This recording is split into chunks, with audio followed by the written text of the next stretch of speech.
Hello, this is a display that I've had this summer at the Massena Town Museum. We're celebrating the 100th anniversary of World War I, and the museum and the historian Mary Ellen asked me to bring by some stuff for the summer, so we did a display, and now it's time to take it down.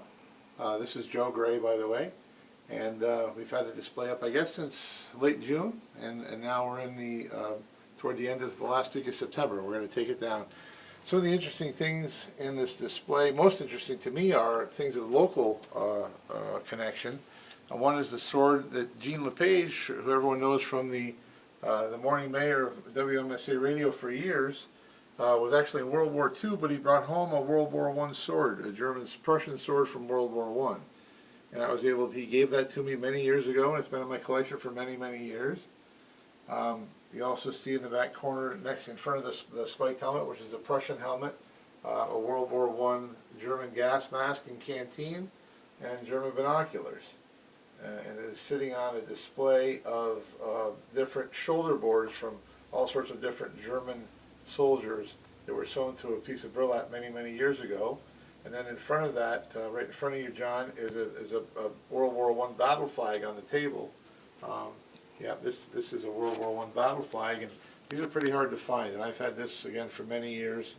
I think one of the other most interesting things with the local connection is the uniform there in the center of the back. That belonged to a gentleman named William Doe, who was from Massena, was served during World War I, also served on the Mexican border campaign. If you remember, if your history, Pancho Villa, the well-known Mexican bandit, was making raids into Texas and into the southern United States, and the United States sent quite a number of armed troops down there to fight off Pancho Villa, and obviously were successful in repelling him. This is also, and the other uniform in the back here is a summer uniform, summer weight, light cotton uniform.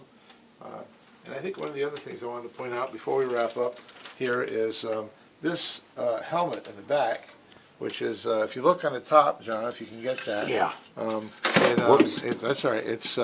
This is actually an insignia from a U.S. division, although the swastika we all think of as World War II.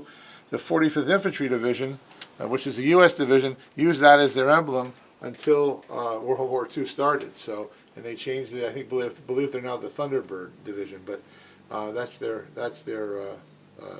symbol now. But again, just an interesting. One of the most interesting things here, I think, to point out. This is a Lightning Division helmet, 78th Division. And the showcases are different insignia and collar tabs. And actually, this is kind of funny. This is an American lighter, and on one side it shows a dog carrying an American soldier's hat in its mouth. This side shows a dog peeing on the German spiked helmet. So a little bit of anti-German propaganda in that. Kind of funny.